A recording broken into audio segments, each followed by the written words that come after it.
here, we'll go ahead and get started. Hi, y'all. My name is Jared. I'm going to give you a brief introduction about myself. Then I'm going to talk about the products and businesses we're developing. Then I will have a closing remark to some of the young engineers here who might be looking for internships. As I said earlier, my name is Jared, proud father of 2 amazing children, husband to a very supportive wife.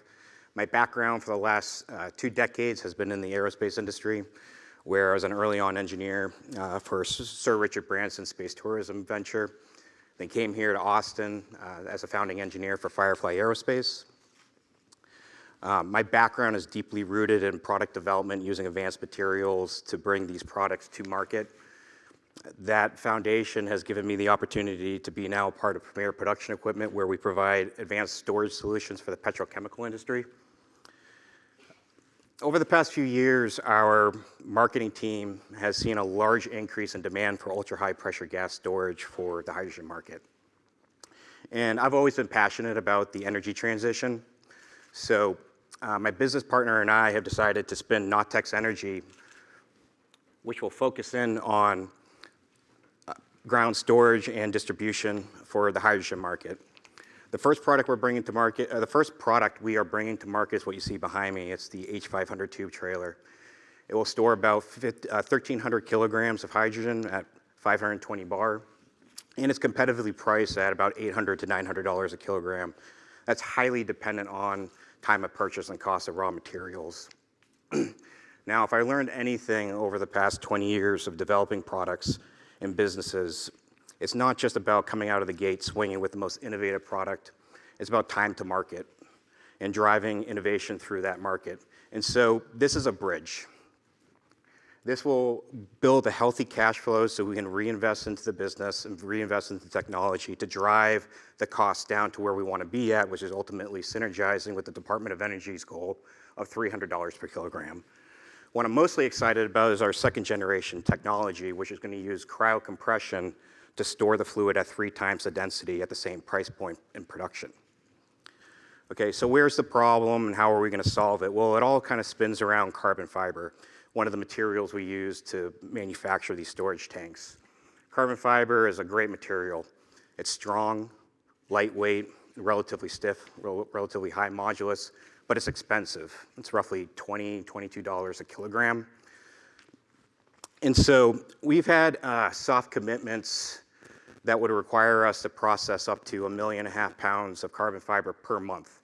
And even with those volumes, we only got 9 cents on the dollar for a break. So volume buying power isn't going to do it. We're going to be manufacturing here in America, so we're going to be lean by design, robotic by nature. That's not going to do it. So rather than trying to make carbon fiber cheaper, what we're going to do is make it work smarter. So rather than taking just advantage of its mechanical properties, we're going to take advantage of the fact that it has phenomenal thermal properties. It's a great insulator, and it has 0 thermal expansion coefficient. What I mean by that is it doesn't become brittle when subjected to cryogenic environments. That's why you see companies like Rocket Labs and Firefly storing their propellants, their cryogenic propellants in carbon fiber tanks. What is a problem is the polymers themselves do become brittle when subjected to cryogenic environments. Okay, so what we've done is we've begun assembling a team of polymer scientists and material experts in collaboration with NASA to develop these long chain, highly linearized polymers that do show compliance all the way down to, right now, liquid nitrogen temperatures. So at the moment, we are showing phenomenal performance all the way down to minus 300 degrees Fahrenheit, roughly 77 degrees Kelvin, or 77 Kelvin, excuse me. We're working on, right now, actively working on getting down to 1 Kelvin so that we can enable a 1 Kelvin fill at 100 bar that will give us, which will allow us to get densification through enthalpy-driven equilibrium inside the tank. So that's what we're actively working on. But this isn't a dream. But the best part about all of this is the polymers, whether it's these fancy long chain polymers or these off-the-shelf epoxies, are priced almost exactly the same. Right now we're between $1.50 for the off-the-shelf versus $1.65 a pound for the polymers we're developing. I do believe we can drive that down because a lot of the materials that go into these long chain polymers are obscure, and I think with volume we could probably drive that down to get to the price point we want to be at it. So what this allows us to do is drive 3 times the density at the exact same price point, or roughly the same price point. I say that loosely because we do need to do some subsystem upgrades like insulating the lines and the tanks.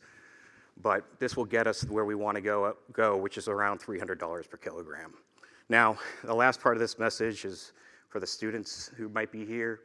We're 20 minutes away from campus. We're actively working with the university on upgrading their storage facilities at the ProtoHub that Mr. Lewis was showing earlier. We want to be able to donate tanks to the storage facility to upgrade it for a larger capacity. We need interns to support this venture. I've been a part of a few startups. It's really hard work, but it's rewarding. We need everything from structure engineers to data navigation and control folks to material scientists. If you're interested, come find me after this. I'm a very easy guy to talk to. Come grab my business card. I'd love to figure out a working relationship with you. Thank you for your time. I appreciate it. I don't think I'll need this. Oh. I just have one slide. Can you forward the slide? Yeah. Checking my mic. Good? Okay, excellent. So good afternoon. I am Karen Espiritu. I am the hydrogen supply manager for Toyota's Hydrogen Solutions Group, something you might not have even known exists. Toyota believes that hydrogen is absolutely necessary to decarbonize our energy sector and our transportation sectors. I hope you know, since you're at the Hydrogen Day conference, that we have over 13,000 Mirai on the road in the United States. But your neighbor, your next door neighbor at home, probably doesn't know that there's vehicles on the road, thousands of vehicles on the road that only run on hydrogen and only emit water. And that's very, very important. And that's one reason why we're very excited to be partnered with the ProtoHub. And those Mirai that are running for the ProtoHub are helping get the word out. Until hydrogen infrastructure exists, the vehicles can't exist in a local area. So we need demonstration projects like this to help get them off the ground. Toyota's been lucky to have 30 years of development with fuel cell systems. And there's been so much innovation in that time. The other reason did I do something? Okay. The other reason I'm really excited about the relationship with the ProtoHub is the potential for all of the technical advantages and optimizations that need to occur.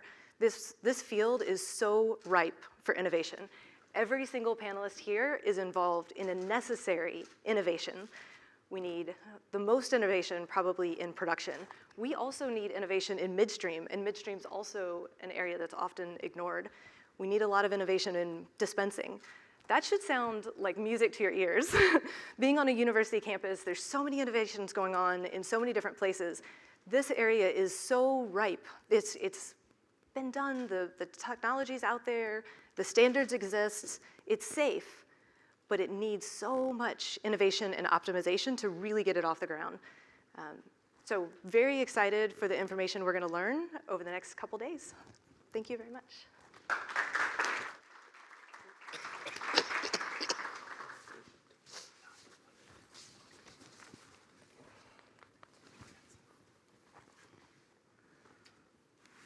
I guess it's me. Okay. Well, keep that. It's only one slide. All right. Okay. So my name is Andrew Johnson III, Dean, Workforce Instruction, Houston, Texas. I'm here today because of those numbers. And I should sit down because I'm probably blocking the view. But there they are, 97,000 students right now this semester. That's not a sum of, that's just this semester. That's not bragging. That's me saying, we don't produce engineers. We will never produce a design engineer, a chemical engineer. Our students are the workforce. Our students come to us with the hope of finding a job. We got 97,000 students. We offer everything in workforce. I met Brian 6, 8 months ago. He told me he was into hydrogen. I begged him for the opportunity. I'm not too proud to beg. Hydrogen is that important to me. We're too large to sit back and not lead. Your tax dollars pay for us. We should want to lead the way. Hydrogen is new to the workforce, doesn't really exist. We're big enough to where we're willing to take that responsibility. This is Texas, so why not Texas lead the way? And we are Lone Star College, the pride of Texas, one of the largest colleges in the country. We're up for the task, we hear the call, and I'm here to beg for the next hub if I can get it. So thank you.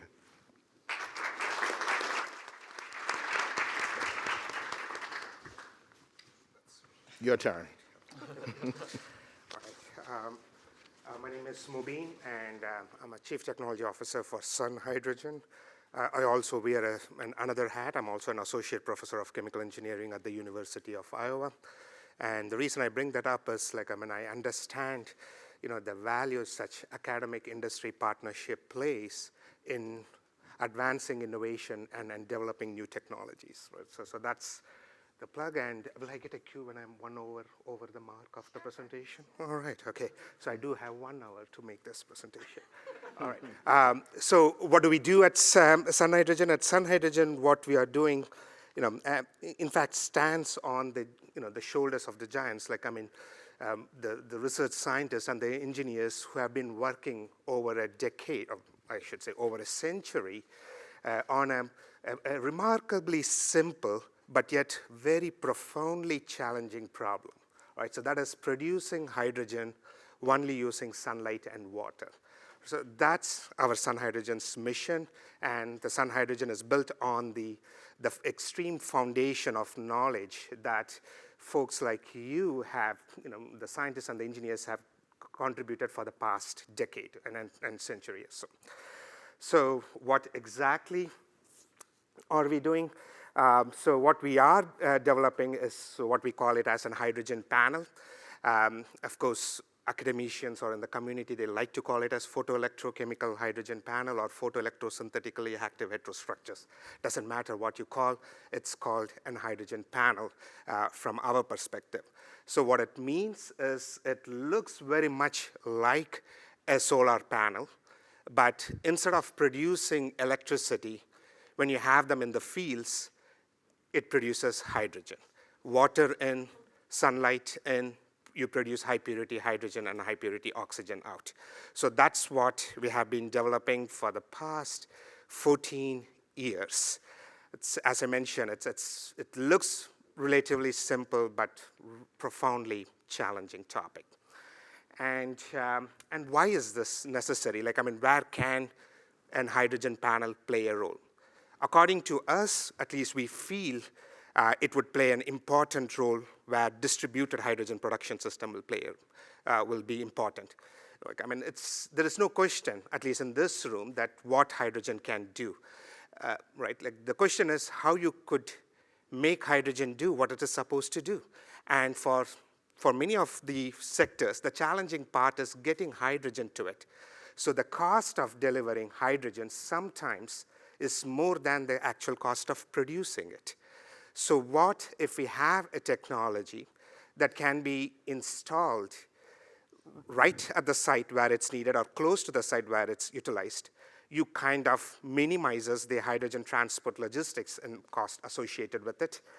You probably don't need extensive pressurization or liquefaction of the hydrogen needed for it. So which means you reduce a significant cost factor associated with hydrogen transport and hydrogen storage. So that's where we see where technologies like this could play a role, mainly in distributed on-site production systems. And I just have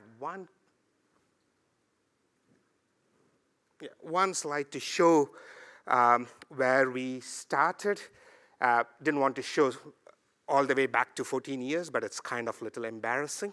But way back in March 2024, was our first demonstration of an 100 centimeter squared hydrogen production unit.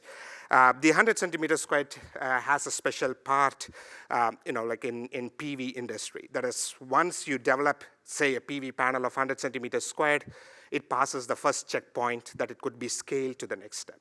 So that's where the struggle for the first 13 years was.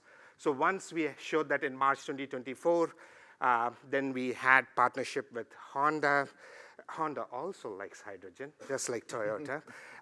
And companies like CTF Solar, a PV manufacturing company who knows how to scale a PV panel, but now just re-engineered to develop hydrogen. Then in December 2024, we showed the scale up from 100 centimeters squared to 0.12 meters squared, 9 of it. I'm from Iowa, by the way, and that was the coldest day in Iowa. It was, I can't tell what the difference between Fahrenheit and Celsius, I can't relate it, but it was minus 24 degrees Celsius. You could see they were not happy, but we still made them to take photograph because it was working, right? And then in April, we scaled it up to 1.92 meters squared because that's the form factor of an actual PV panel. Don't ask me why 1.92, why not 2, or why not 2.5, 1.92 it is. So we fabricated 1.92 meter squared fabrication, and in September 2025, we showed the successful demo. And in December 2025, we wanted to test it in Texas sunshine and water and see how it operates. So that's where the partnership with the UT ProtoHub site is right now. Our goal is to take those 1.92 meters squared and have a mini hydrogen farm predominantly, mainly run by Texas sunshine and water, and see how it goes from there. So that's what we do. Thank you.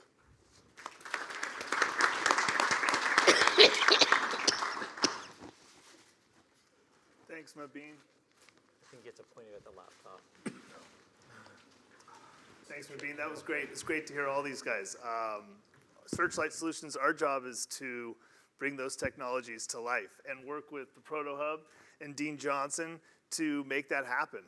Searchlight Solutions is a commercialization firm focused on advancing hydrogen technology to industry. I actually spent the first 20 years of my career working in entertainment in Hollywood. You might not understand, or you might not see the natural transition from Hollywood to hydrogen, but you'd be surprised. We're employing a similar Hollywood methodology to commercialization when it comes to hydrogen and adjacent technology. My partners, Alan Lloyd, who's in the audience, and Ivor John, who you can see on the picture there, they've spent over the last 4 decades in this space, working with policy, innovation and technology, and with industry. Those are the pieces of the puzzle that need to come together in order to advance technology and innovation. Searchlight Solution is focused on breadboard and brassboard technologies. We started off purely in academia, and now we've moved into the industry sector as well.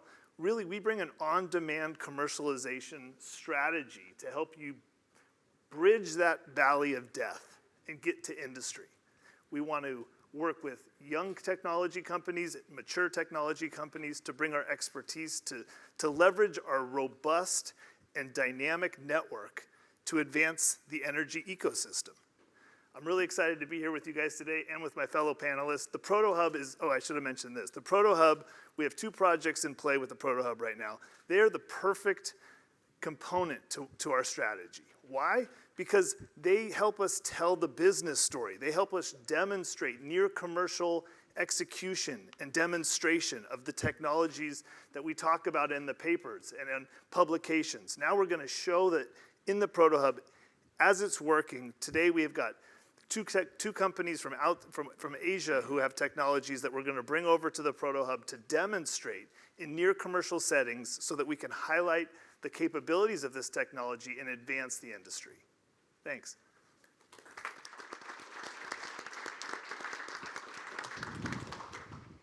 Thank you, Derek. Okay, so let's get into the questions. Don't forget you got note cards on the table. We're going to save the last 10 minutes for questions from the audience. So, Karen, this one's for you. As the oldest partner, not you, but as Toyota being the oldest partner to the H2 scale, have y'all made some big announcements this year? Sure. We've made several hydrogen-focused announcements this year. Closest and nearest and dearest to my heart is we've actually announced that we will further invest in infrastructure and actually become vertically integrated in the hydrogen value chain. So we announced that at ACT Expo last year. That was coordinated with our next announcement, which was related to heavy-duty trucking. You may know that we've taken the Mirai powertrain, 2 of them, and developed it into a heavy-duty truck powertrain. We announced that we will be converting our logistics fleet in California over to heavy-duty trucks. It's very exciting. Super duper exciting. So we'll be doing that out of our North American Parts Center in Ontario, California, and really excited about that. But not just related to the transportation industry. We had another announcement in, we have solidified a supplier definitive agreement with Relco. So Relco is Kohler Power Systems, and Relco will be using our fuel cell powertrain as to have a 1 megawatt and greater stationary energy generator. So very excited about all those. And with all of these things going on, we actually also announced that we will be rebranding as Toyota Hydrogen Solutions. So we have several different hydrogen-focused groups in different divisions within Toyota. The leaders are now very, very closely coordinating, and we're now Toyota Hydrogen Solutions. And we have a website, which I believe is toyotahydrogensolutions.com, but I forgot to confirm that. So there's a lot of exciting things going on in hydrogen. That's great to hear. And for y'all that don't know this, Texas does have $16 million for hydrogen mobility projects. So these are for fleets that are transferring from older diesel vehicles into newer hydrogen vehicles, class basically 5, 6, 7, 8. And it's monies for those trucks and for refueling.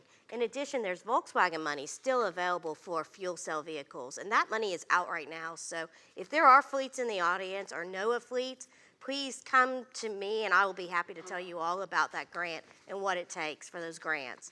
So the new round should start opening up in October. So one other question real fast for you. Does the publicity that the H2 scale or the ProtoHub gets from taking these vehicles back and forth from Houston, does that help y'all? And what else can we do for y'all to make you see Texas as a viable market? Yes. So absolutely. I think any positive news related to hydrogen really helps. Was like I said earlier, I asked my neighbors, and actually when I took this job 4 years ago, I asked my neighbors, and most of them didn't know hydrogen fuel cell vehicles existed. So definitely, please spread the word. We would love to be able to increase the support and things like that. To bring vehicles to Texas, we do need to bring infrastructure to Texas. And we do so, my boss coined the phrase of, or uses the phrase, the coalition of the willing. So it really, we're quite happy to be a partner in a system. You have to make sure that every component of the value chain is taken care of, from hydrogen production to midstream to distribution, dispensing, and the actual vehicles. But infrastructure has to come first. And that's one of the reasons why we have decided to vertically integrate to be able to really help that infrastructure come along, because the vehicles are ready and the powertrains are ready. We've done it for light duty, we've done it for heavy duty. It will work for everything in between. It's such an exciting space, and getting the word out, super important. Great. So one thing I find encouraging there, Karen, is I asked my neighbors the same thing, and the neighbors didn't know, but their kids knew. So whenever I'm out and about with the cars in Austin, I find the teenagers are turning their heads when we drive by more so than adults. So somebody is teaching them well. Awesome. So I'm going to turn to Dean Johnson. You are located in the energy capital of the world. So we are fortunate, I'm a native Houstonian, we're fortunate to have a very experienced workforce in Houston. Where do you see, or how do you see it transitioning to hydrogen, and what is going to be Lone Star's role in developing that workforce? Good question. First, I think we have an awesome example. You mentioned the grant money that's available for the conversion of diesel to hydrogen, someone's going to have to pull that engine. Someone's going to have to retrofit that engine. Someone will have to make the conversion happen. And unfortunately, that will not be a UT graduate. Could be a Lone Star Community College graduate. It should be a Lone Star Community College graduate. I'm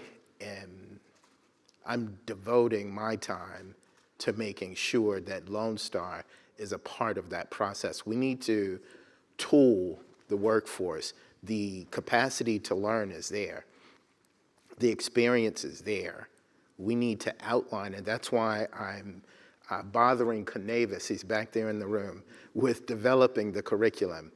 We can do it. I'm guaranteeing you, Lone Star can develop the curriculum. We just need the science. So whenever you're taking the conceptual to the applicable, someone who's tooled in how to make that happen needs to be involved. So I'm volunteering, I'm nudging, I'm begging. I hope that answers the question.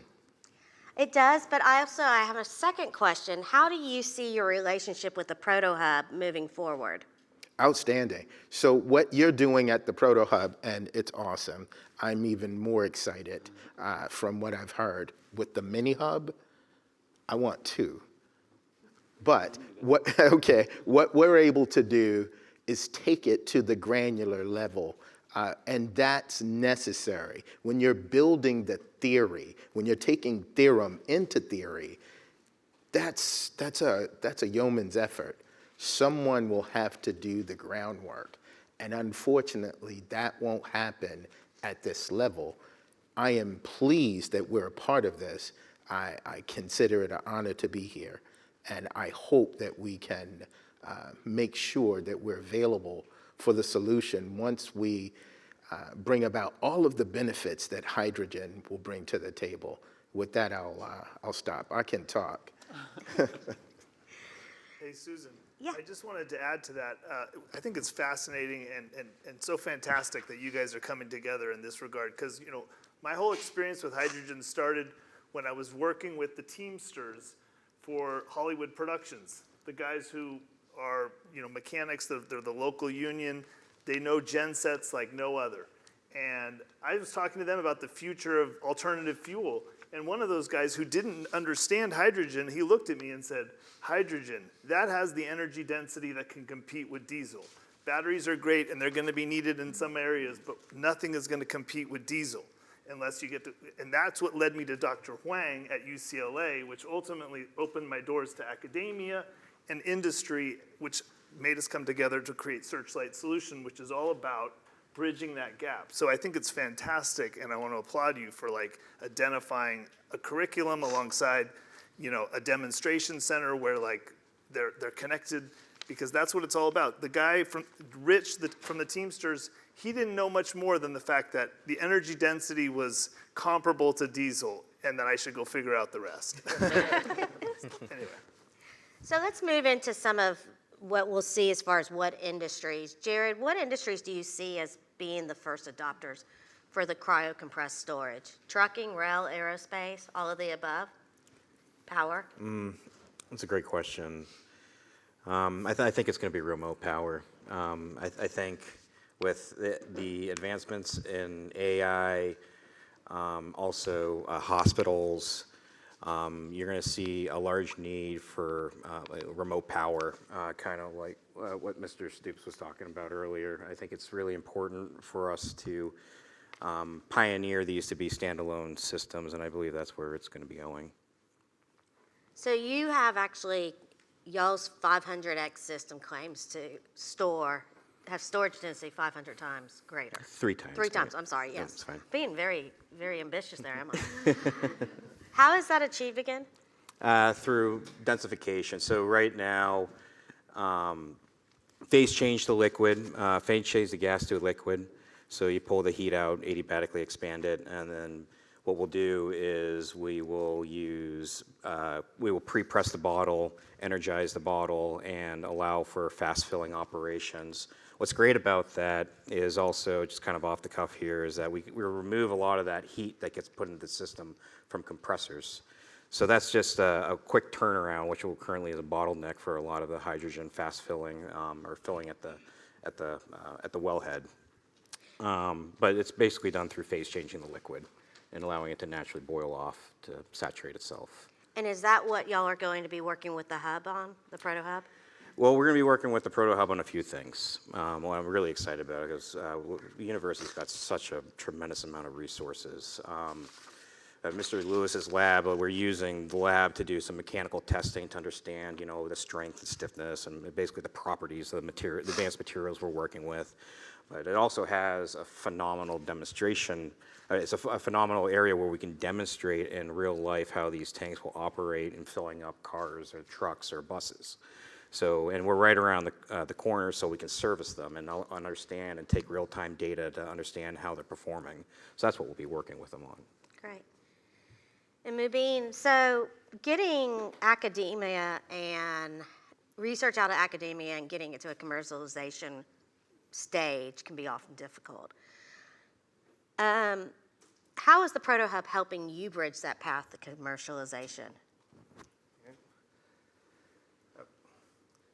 I could think of three things that how such a partnership between companies like ours and UT ProtoHub is helping to accelerate the invention, right? So the first thing is, like, I mean, if you haven't, to the panel, if you haven't checked the UT ProtoHub site, you got to check this. It's an awesome platform. Thursday morning. All right. Okay. So it's an awesome platform to, to showcase any new innovation, and then test them, and then accelerate that innovation. Right? So it serves as a perfect test bed, and so that's what we are doing first. So we'll be bringing these hydrogen panels, having them installed at the UT ProtoHub site, and see how it actually works in the real outdoor conditions. Because you could have really good technology working in the lab with really good results, but only when the rubber hits the road, that's when it shows. And that's what the UT ProtoHub sites does it. And how does it help Sun Hydrogen? The data that we would get, hopefully it's good, will earn us the confidence from our stakeholders, from the investors and such. So, that's how the company gets their benefit by partnering with UT ProtoHub site. The second, I would say, since we are the hydrogen producers, and they have, again, world-class experts when it comes to safety aspects of it. It's not something that we have to reinvent the wheel. They already have the expertise. It's a partnership between both UT Austin and GTI Energy, which brings in decades of experience in hydrogen engineering and operational experience. So we don't have to worry about the safety aspects of it. And what it does is it de-risks the pilot demonstration for a company like us. So that would be a monumental effort otherwise for a company like us to, taking that risk. So that de-risks the pilot. And the third, as I mentioned over there, I think it's a perfect, roadmap or a perfect synergy for between the academia and industry, such demonstrations, right? It really, showcases the new technology to the students and the researchers. And it enables to grow the workforce that is needed, and it brings visibility both to the company and I hope also to the ProtoHub site.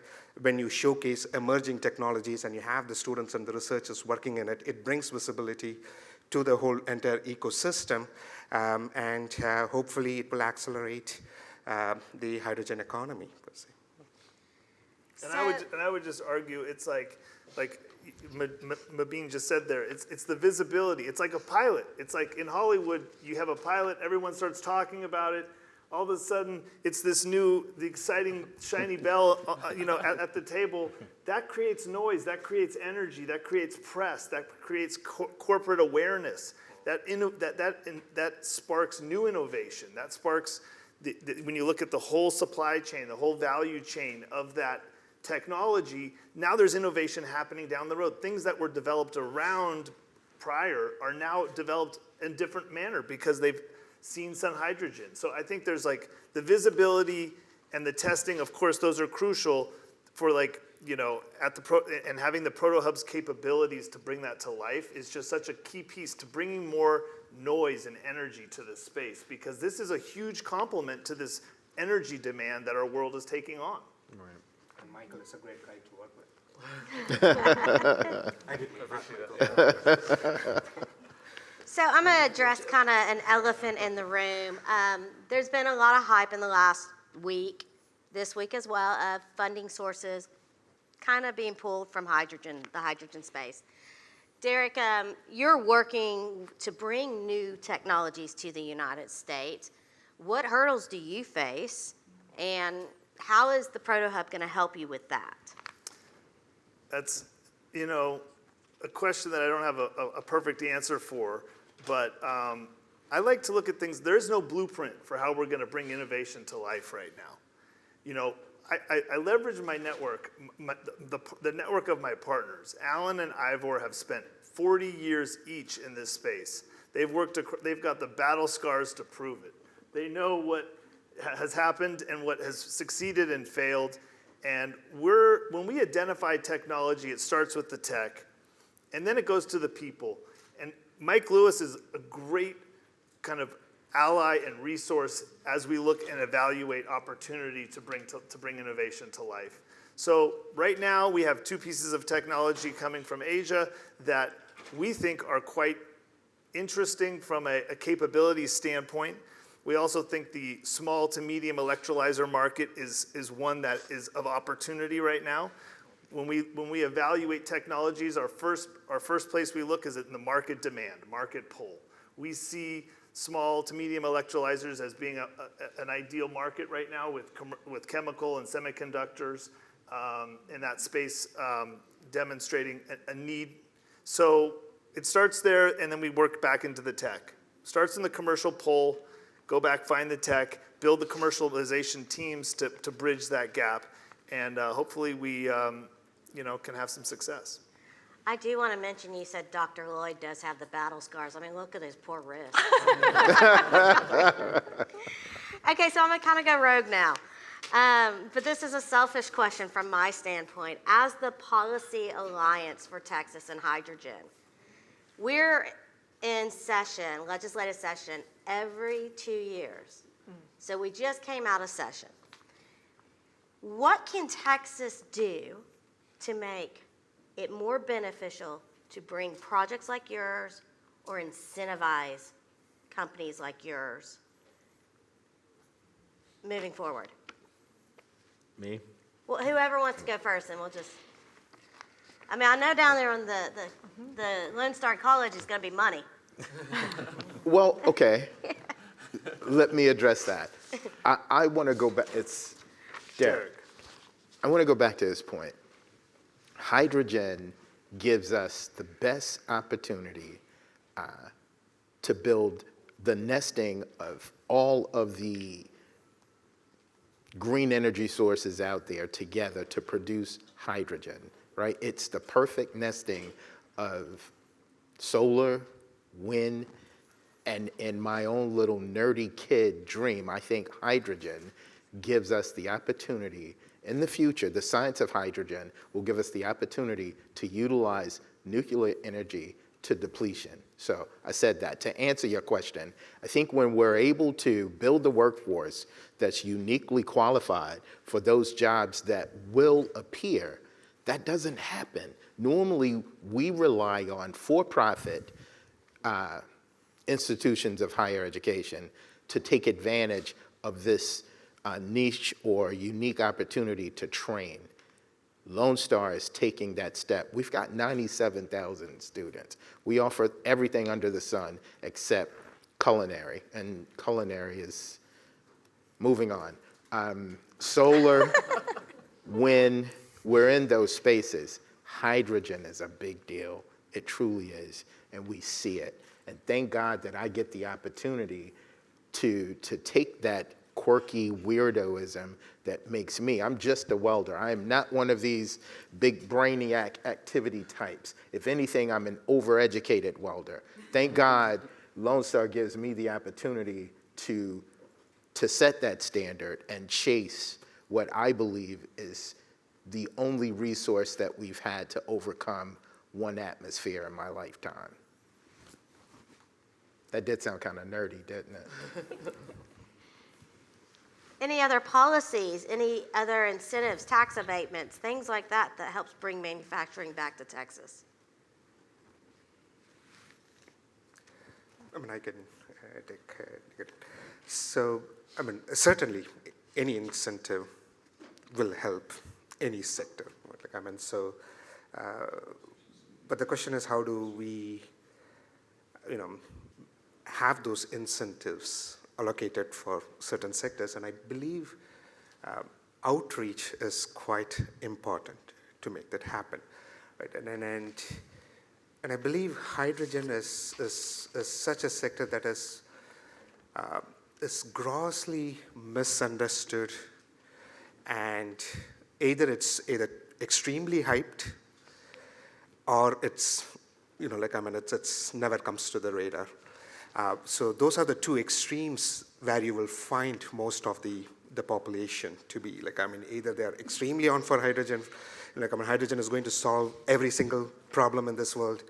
Not true, right? And or on the other sector, who cares about hydrogen? So I think education will be a key, and it's going to, and that switch cannot be, or at least in my opinion, will not get flipped overnight.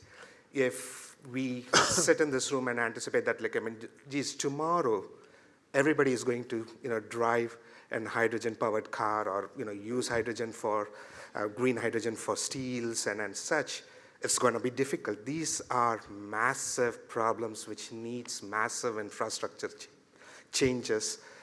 It affects a large mass. Right? It's not like coming up with in your garage and coming up with a Facebook software. No offense there, but it is a major transition that happens. So it takes time. You need patience. You need perseverance. Education, I feel, is key, and that's where I think such partnerships that happens between industries and academia is exceptionally important. As Michael said, his tenants don't know it, but their kids know it. And then that's what we are looking at. So hopefully, as the generation moves forward, this is not hyped, this becomes a reality. So I think it would take some time. And I just echo that a little bit to say, out loud that, I think what's important, I'm not sure how you implement it from a policy perspective, but I think what's important for everyone to really wrap their head around and embrace is that we need a systems perspective on the energy space. And hydrogen can be a part of the process. It works with all of the energy sources out there. And, turning us all into hydrogen cars, that's probably not going to happen because of the infrastructure and because of the heavy lift on the capital side that's necessary there. However, hydrogen can be introduced in a systems-based thinking approach to today's energy infrastructure. So I think one of the things that's wonderful about the ProtoHub is we can demonstrate a technology with a solar array, or integrate it with the grid, integrate it with natural gas, show off the capabilities of this molecule in concert with today's energy systems. Susan, I might chime in with your question a little bit, even though I'm not sure if I'm one to talk about what we do with policy. And right now, it's hard to talk about policy with all that's going on. It's almost an unfair question, so thank you for that, right? I was talking Texas-based. I guess I think, I was just at a Texas hydrogen workshop at Southwest Research Institute last week, and this was a topic that came up as well quite a bit. There were a lot of things said around the room. One thing that stuck out to me was that there's got to be an ROI on it in Texas. Texas subsidizing hydrogen for the sake of making it affordable or competitive against other fuel and energy sources likely will not happen. Forming those partnerships, whether it involves academia or not, but getting the end users, the producers together, focusing on where hydrogen is cheapest today and where it's affordable and where it can make sense, potentially along the Gulf Coast, since we already have a lot of hydrogen there. As Alan always likes to say, not letting perfect get in the way of good or be the enemy of the good, right? Let's, maybe it doesn't have to be the cleanest hydrogen right now to ramp up that infrastructure in Texas, make it affordable for these new emerging applications of hydrogen, not just in the petrochemical or fertilizer industries. So then what could Texas do to help that? Maybe try to speak up for hydrogen hubs, keep what's left out there. Maybe try to speak up for the 45V production tax credit. After all, a production tax credit is what enabled the wind industry in Texas many years ago. Without the wind power production tax credit, we don't have wind turbines today. All throughout Texas, we're not a leader in wind power. And then even using that wind power model further, Texas, implemented a renewable portfolio standard back then to ramp up the production of the wind turbines. Later, they established the competitive renewable energy zones to help build out the transmission lines. So maybe trying to learn from that wind power example, but then just make sure some of those federal policies stick right now too, and leverage what we have. Well, and I want to put it out to y'all too. If you're in this industry, you vote. And how many of us in this room go to their local officials, go and talk to their representatives or their senators? I see a handful of people, maybe two. We need to do that. There's only so much that the Alliance and my membership can do. We all need to do that. We need to show them how important this is for our industry. And I will say this, the hub is such a great place to bring these representatives and senators, local, state level, federal level, because like I said, you can put your hands on it. Right. And something I think our industry has struggled with is we have all these grandiose projects that are gonna happen. They're still not happening yet. We're still talking about them. And that's part of our problem, I think, as far as an industry. So I just challenge you to go back to your local legislators, your local officials, your mayors. They don't have to be here in Austin. They can make the drive. They're here all the time anyways. So that's my challenge to you. Okay, so in the next few minutes, words of advice, conclusions, and then we'll jump on into the note cards, hopefully. We're very excited about the energy transition. We believe that hydrogen just isn't another fuel. We do believe it's a bridge to energy independence, and we believe that NOTEX is going to carry those, build the tanks that are going to carry us there. I guess one thing I'd like to see, back to your question about policy, I'd like to see a clear-cut path in Texas for when you develop we're in large manufacturing, large volume manufacturing, right? We're looking to, at an industrial level scale, and build jobs right here in Texas. And these are products that produce or basically store clean energy products. So I'd like to understand, what kind of carbon credits and subsidies are basically be dedicated to manufacturing facilities at that scale, whether it's you're going to give us the land or help us build the building, something that helps offset the cost, because it's all very heavy capital. But that's my 2 cents. Yeah, as I said before, Toyota is definitely very committed to hydrogen, and we feel that hydrogen is necessary for energy independence and for decarbonization of these key spaces. I mentioned the idea of the coalition of the willing. We do need those public-private partnerships. We need the private industry brings key technical advantages in certain sectors, and the public side, government, can bring that risk abatement. And being able to have that through the entire value chain with redundancy to make sure that things will move forward. You can follow a roadmap.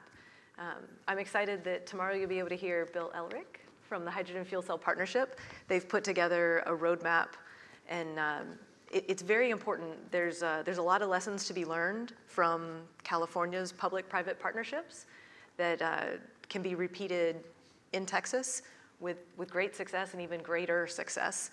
I think it's very important, especially in today's current political environment, it's very important for hydrogen to have voices in all different colors of states. So the voices in Texas will speak very loudly, and it's an excellent industry to be in. So, thank you all. I echo those sentiments, and you said words of advice. I'm not that old or wise to give my advice, but I could share some of the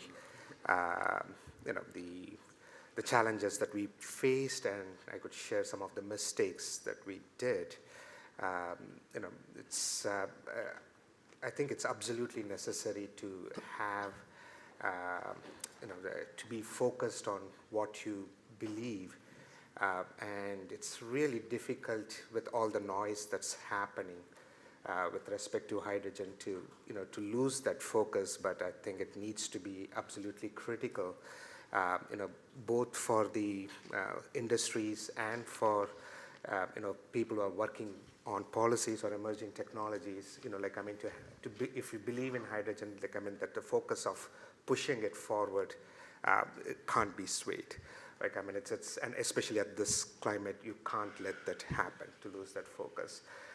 And what we learned from Sun Hydrogen, or during my time in Sun Hydrogen, it takes a team, to have this transition happen.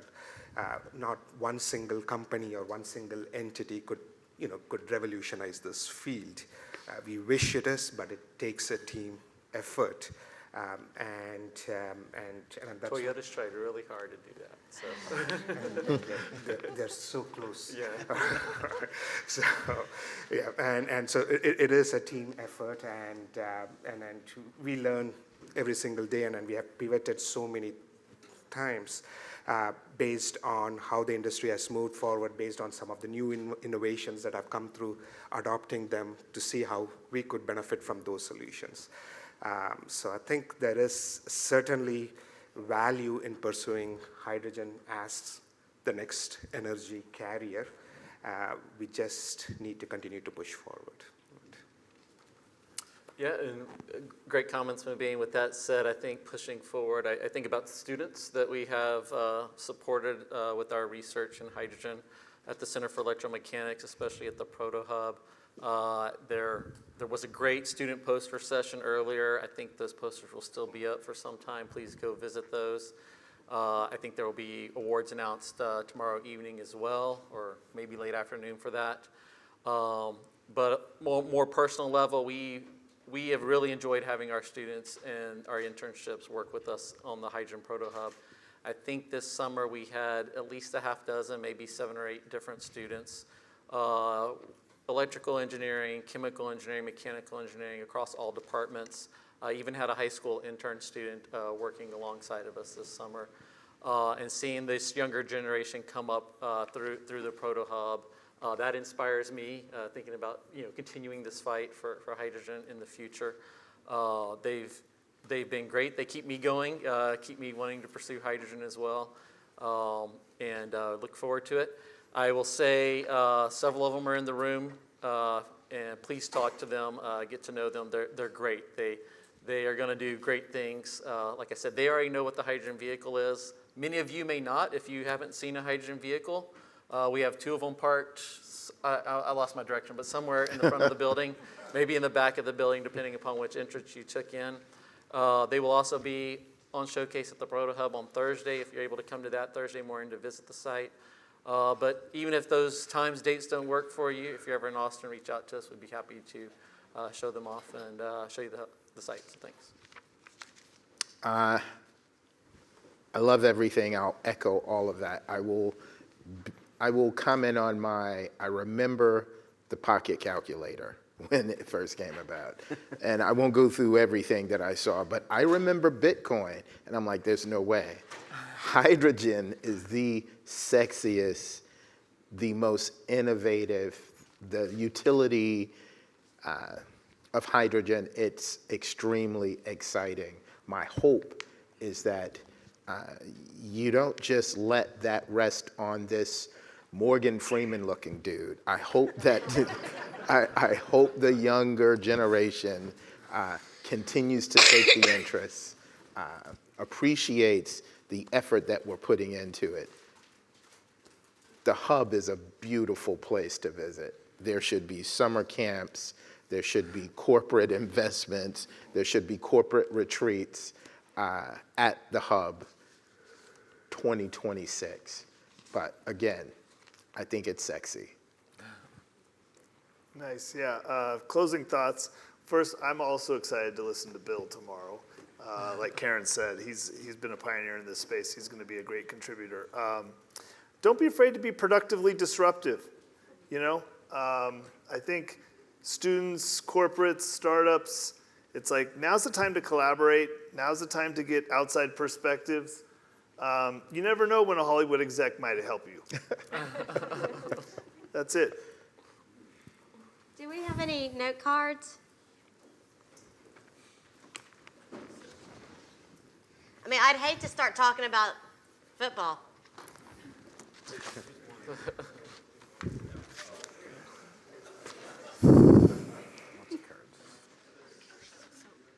It's 4:40. Oh, you're still stuck, by the way, Susan. ACU, Oklahoma. Thank you.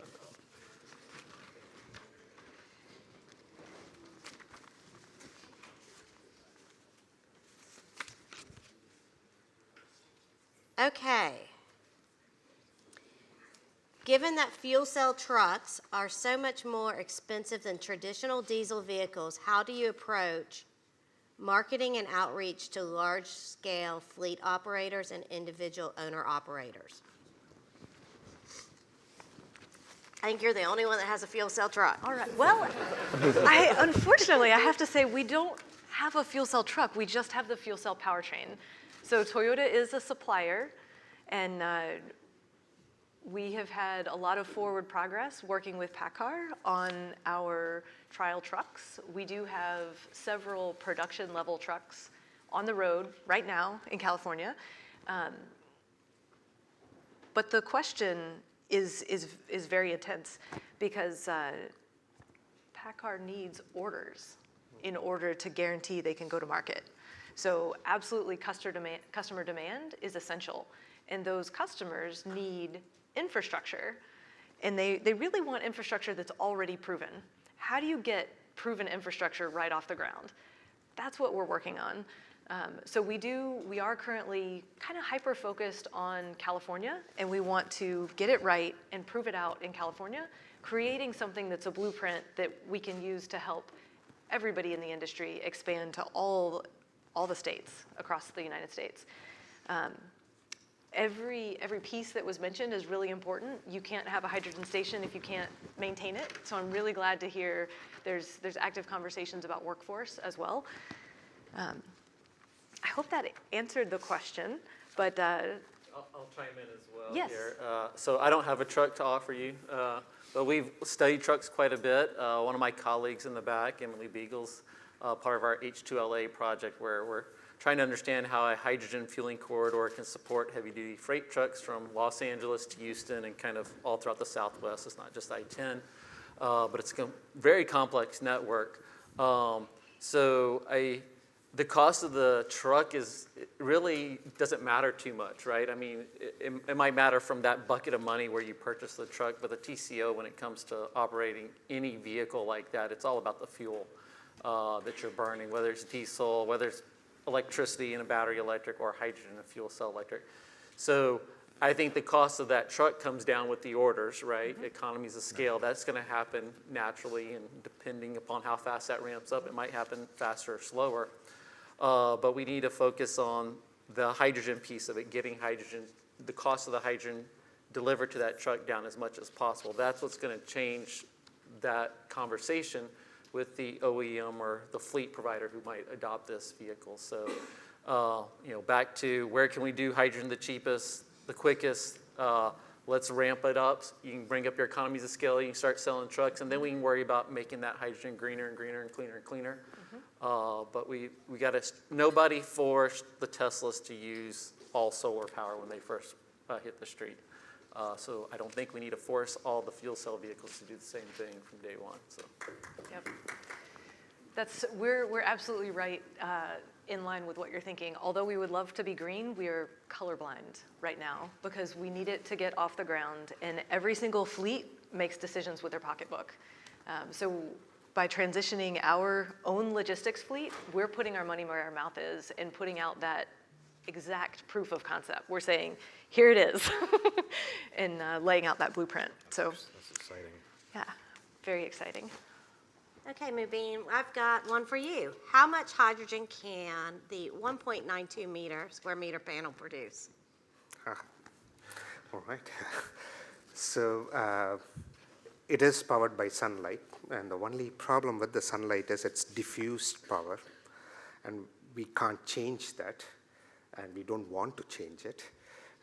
So which means just like how a solar panel would be limited based on how much wattage you could get from a single module, the amount of hydrogen that you could provide from a 1.92 meter squared is not going to be enormous, right? It's going to be in point, I would say 30 meters squared because it makes it look nicer.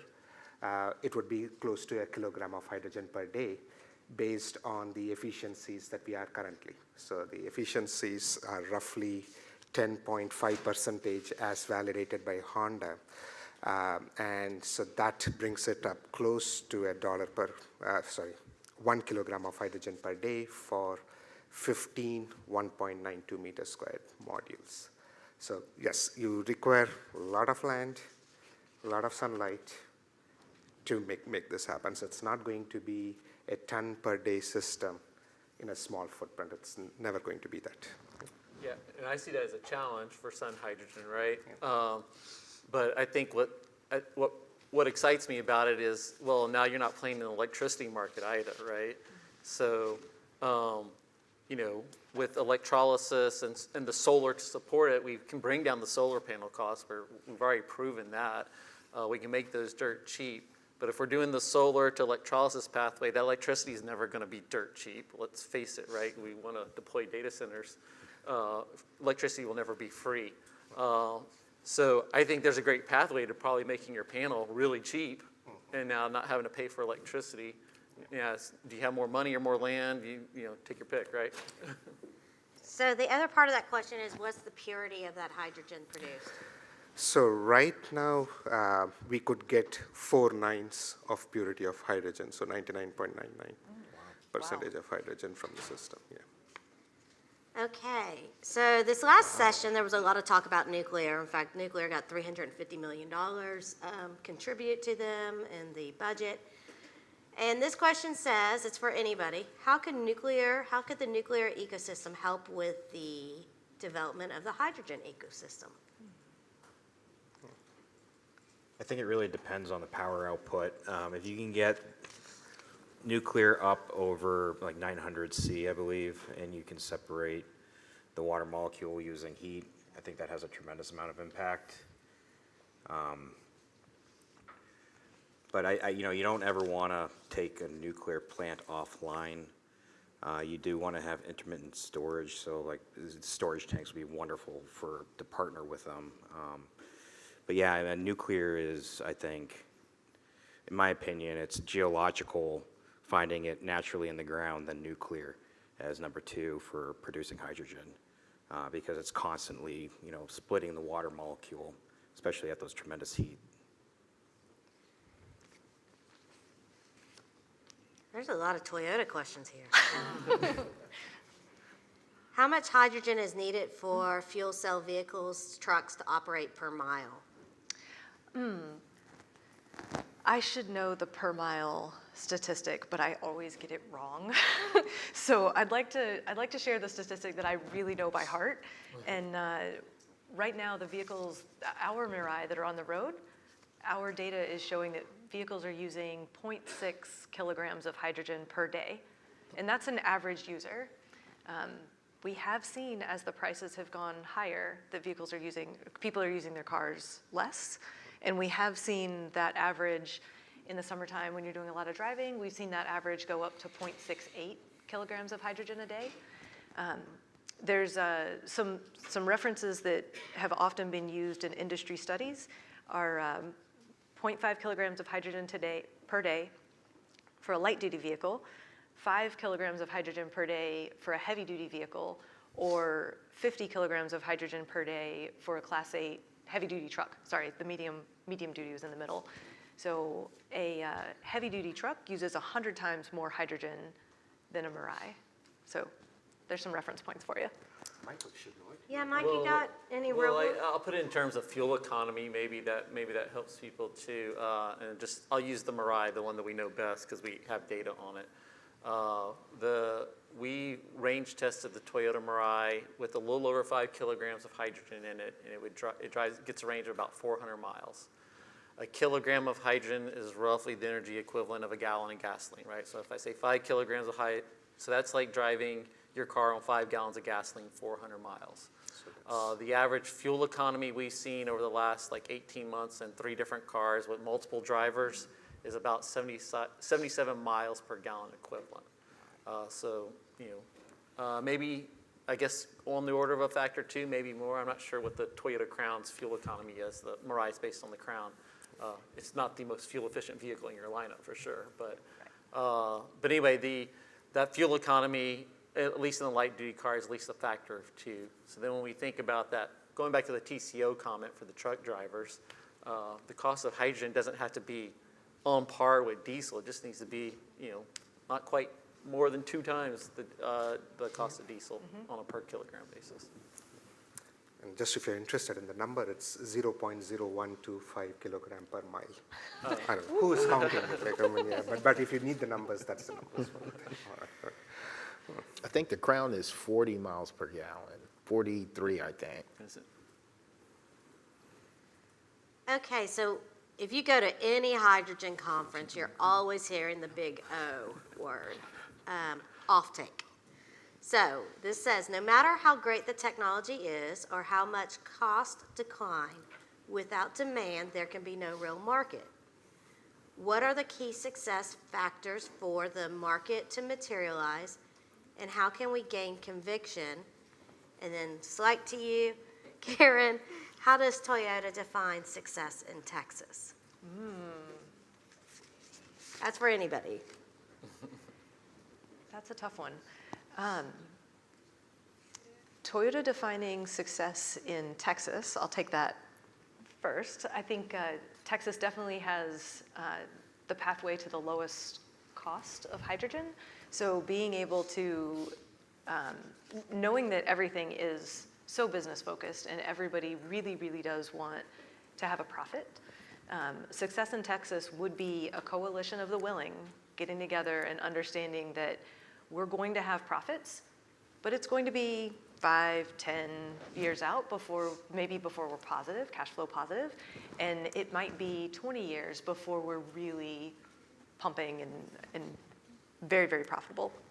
We do need to stay, addressing the first part of the question with production, production has to stay ahead of the curve. So it's very expensive to put together a very large hydrogen production facility. You do have to have a surety of demand in order to build usually hundreds of millions of dollars. So that's again where you need a coalition of the willing. You need a roadmap that you can tell you're following, and you need the right sort of risk abatement to make sure that you can shift and have the right decision making along the way. It's complex, but it's not insurmountable. And if you look at how many years it took gasoline to get established, we're not doing so bad. Yeah, and I might adjust how you grow that market or whatever a little bit too. I think thinking the same way as me.